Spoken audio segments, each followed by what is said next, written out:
Good morning. It is Morning Coffee with Steve, episode 205. I think I got that correct. For Friday, October 18th, 2024. I'm Steve Saylor. This is your daily show of gaming news, accessibility news, or updates about my life. I have Starbucks iced coffee because, as you can tell, I am in a hotel room in a non-disclosed location. That's fine. No, I can say I'm in Pittsburgh. I'm actually here for a conference talking about AI and accessibility and whether AI is useful in accessibility in games or not. I get to discuss it on a panel with a few of my friends, and yeah, it's great. I'll be here for basically until tomorrow, and then I go back home, and then I fly back out again for another trip. So I need coffee. Ah, thank goodness that they have a Starbucks here in this hotel, because otherwise I would not be able to survive at all. But so far the trip has been great. Flew in yesterday. And finally got to be able to meet like for in the first time in real life a friend of mine, and that like Grant Stoner, aka super underscore crypt 1994 on Twitter. If you may have you may have seen content on this channel that I've done with Grant previously on a few reviews or just chats about accessibility. But you also may have seen him do some writing for Wired, also like for many different outlets, including IGN. He has his own column there called Access Designed, and really, really amazing friend. Known him for like 5 years, and this is the first time we're meeting in real life, and it was great. Like last night, we went out for drinks with also a friend of ours, Kate, and we basically just got to chat and just kind of hang out, and it was great. And I love meeting people that I've only gotten to know during the pandemic in real life, because there's so many friendships that I've created over the course of these past few years, and some of them I've never been able to meet in person. So this has been amazing that I've got to sort of connect, and we're both on the same panel today. So I'm very excited for that. So. Anywho, again, housekeeping is that I will probably have an evening tea with Steve for Monday's episode, because I do have a very early flight on Monday morning, so I have to basically prepare for that. So that'll be Sundays, or that basically be Sunday. So we'll be recording the day before.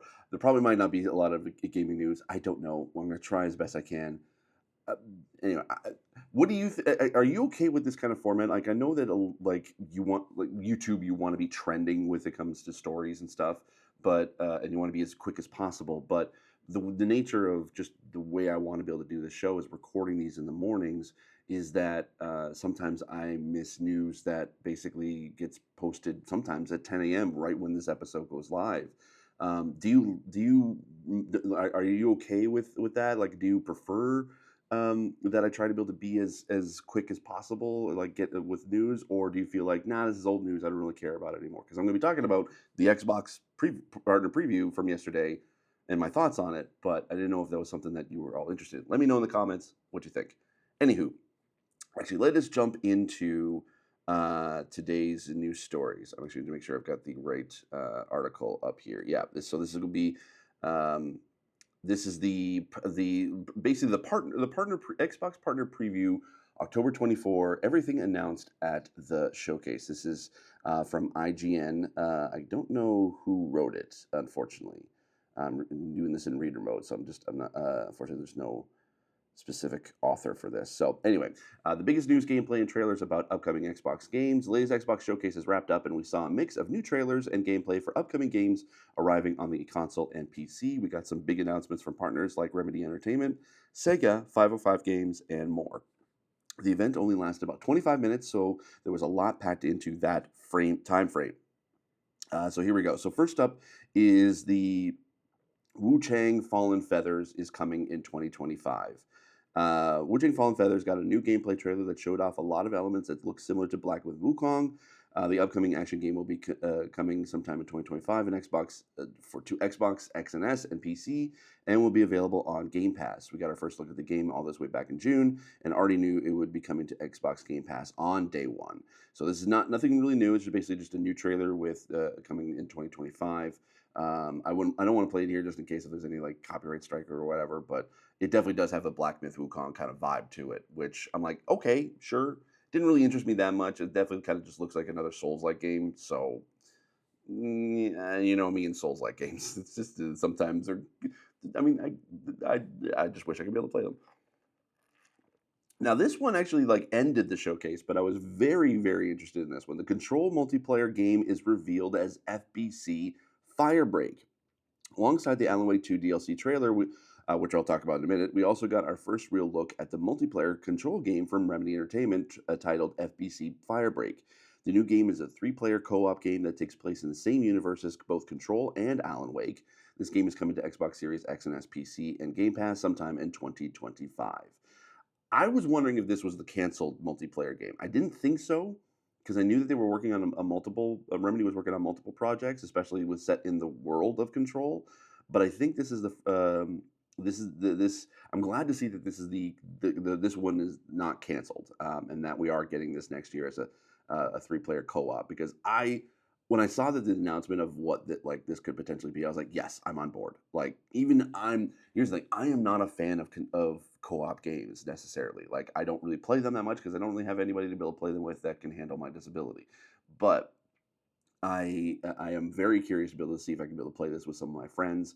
I feel like that this might actually be like a fun, but just a like I love the universe that Remedy has created with Alan Wake and with Control. I think Control is probably still my favorite. Like even though I love Alan Wake 2, I think Control is probably still my favorite out of all of them. I want to. That's why I'm so excited for Lake House. I'm really excited for this too, and being able to play like basically I guess an extractor or one of the like the FBC agents, basically to try to be able to clear out a part of the old house. I'm all for it. Like I think that there's a lot of cool story potential in there. Not only just that, but also some really cool gameplay in there as well.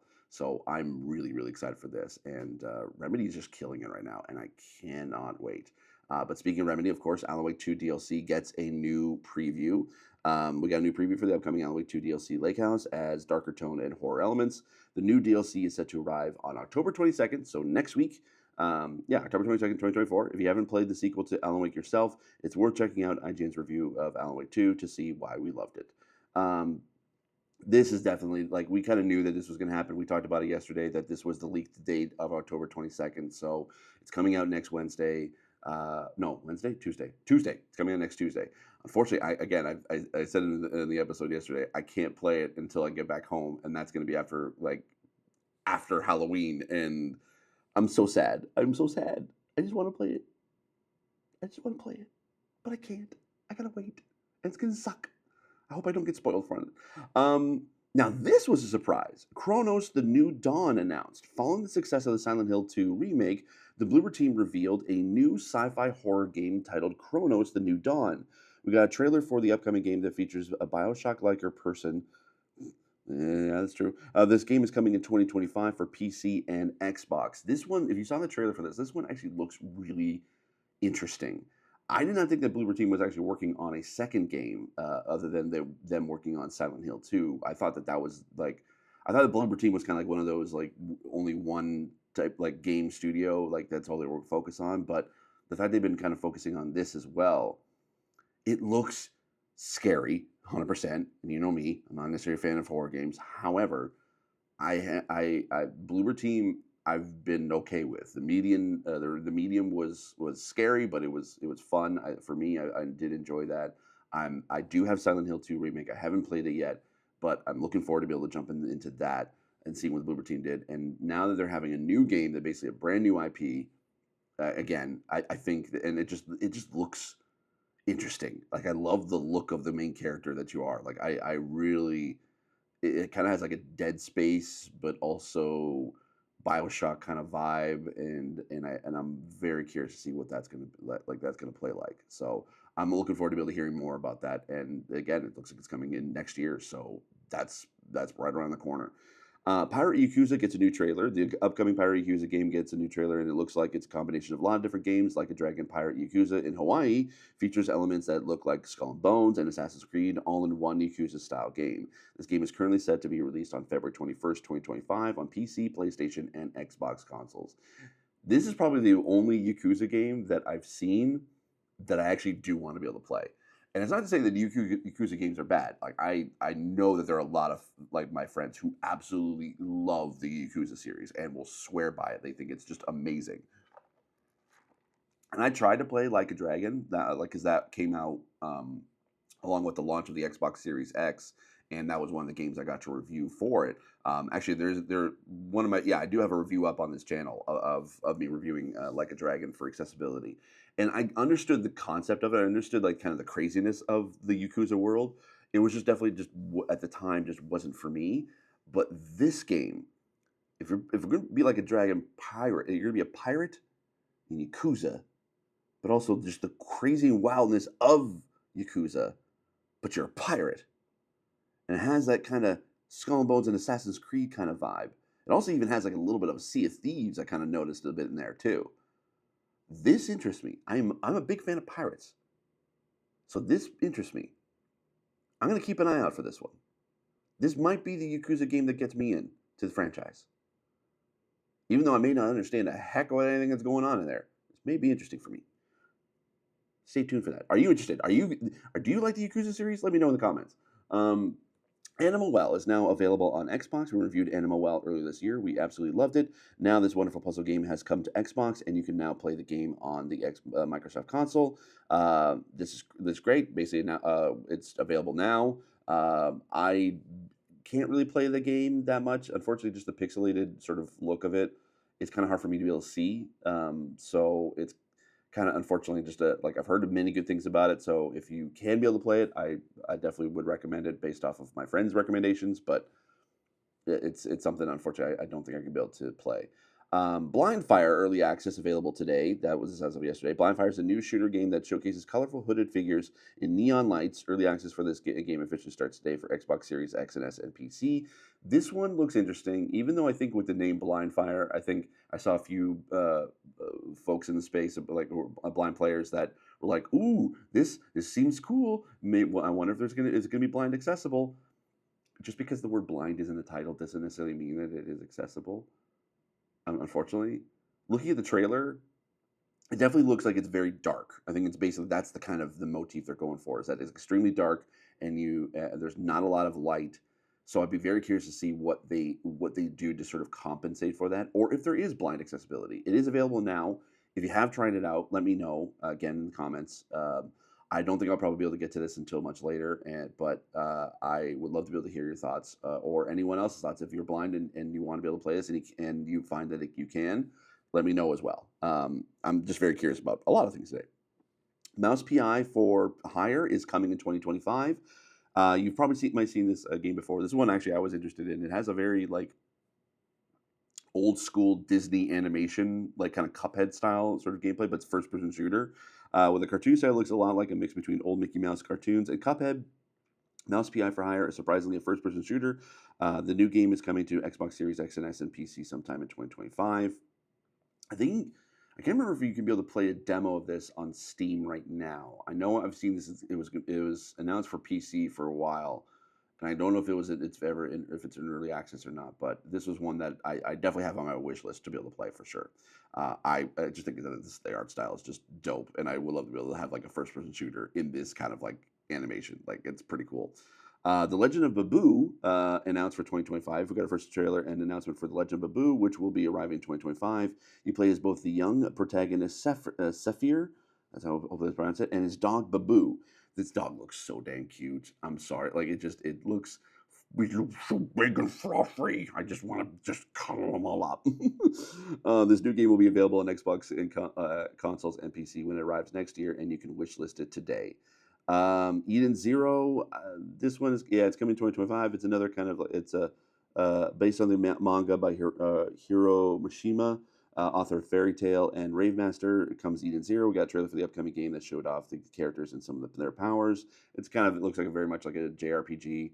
Not really that super interested. It was kind of like one of those I saw it. I'm like, oh, okay, all right, whatever, and then just kind of moved on. But this one, Eternal Strands.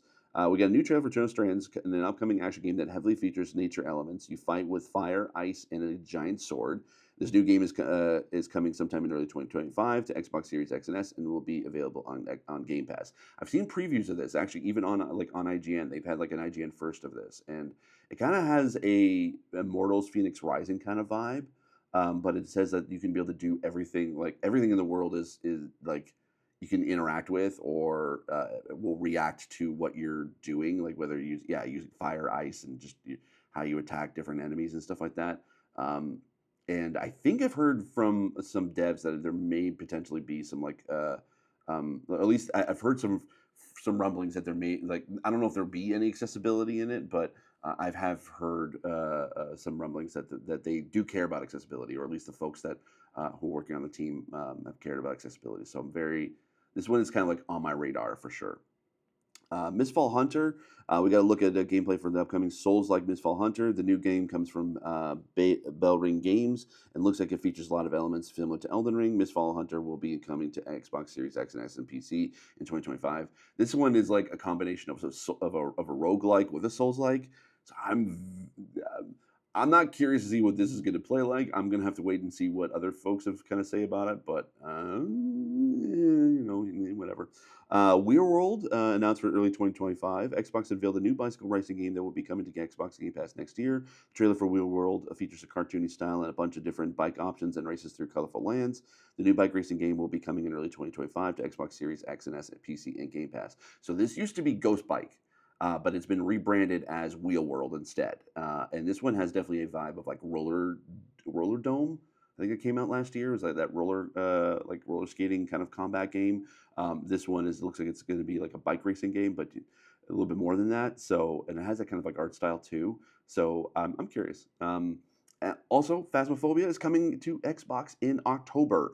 The popular online co-op game Phasmophobia is officially coming to Xbox consoles on October 29th, so 2 weeks away, 2024. The reveal trailer showed off all the psychological horror elements that make this game perfect for an October Xbox release.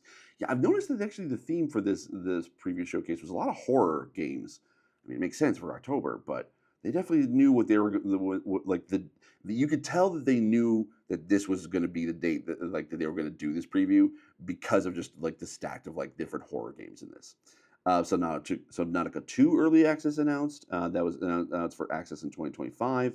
The upcoming sequel got a quick trailer to show off a sneak peek of what you can expect next year. This includes an entirely new planet and co-op. Yeah, I mean overall, I think it just like I think it like the game looks really good. I think it or not the game. I think the preview was a good showcase.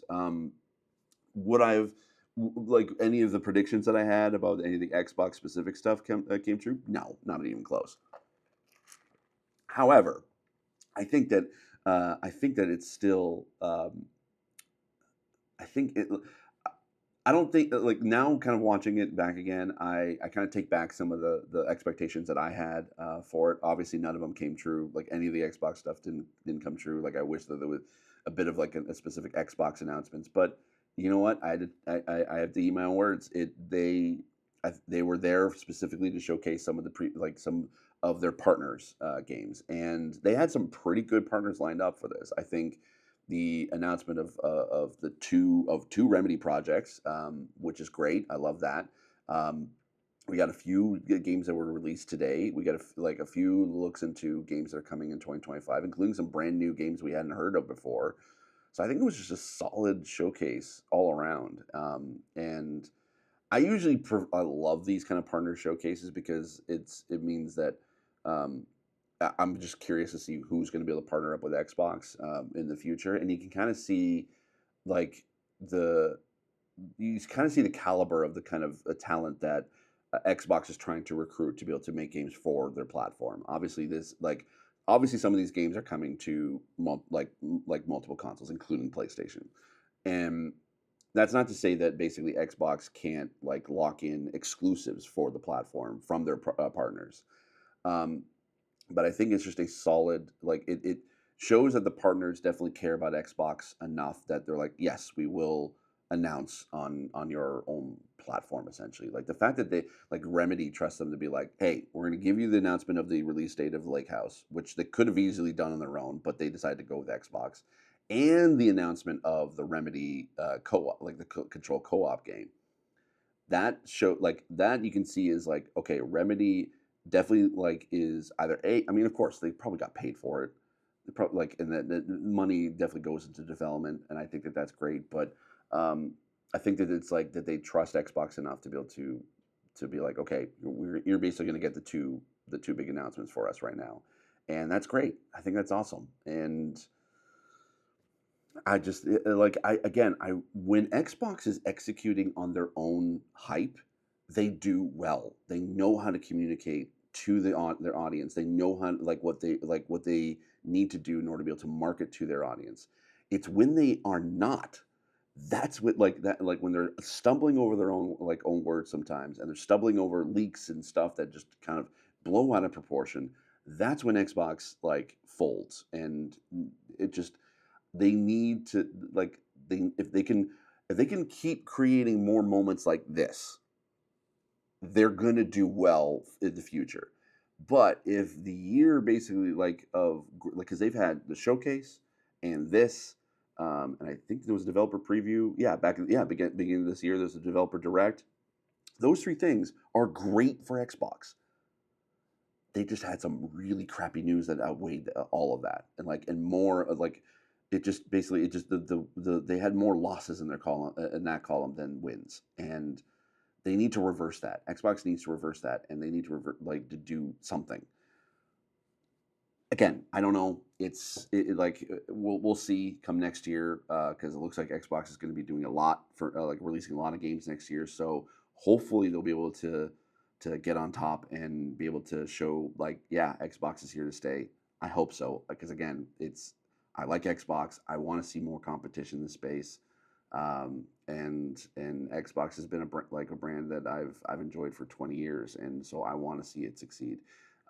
Does that mean I also I prefer it over PlayStation? No, I love all consoles. You got to remember that I love Xbox, I love PlayStation, I love Nintendo.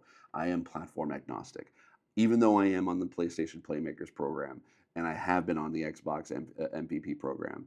Um, I still love them all. I still love them all, and I want to see them succeed because at the end of the day, it means that we get better and like we get amazing games. And if I can keep pushing for more accessibility, it just means it's more accessible games for everybody.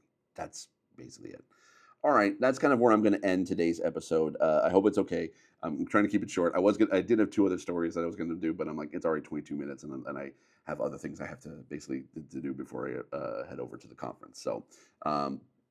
Cheers. Hope you have yourself a great day.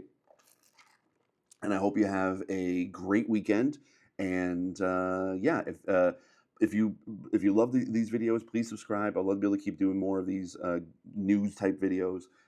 If you are also if you want to be able to get the audio exclusive version of the show, make sure to go to patreon.com/Steve Saylor, and you can be able to get this sent to your podcast player of choice every single weekday. And yeah, if you just like it, leave a comment down below what you thought of the Xbox showcase. And yeah, oh, someone knocked on my door. I gotta go. Take care. Have a great one. Bye bye.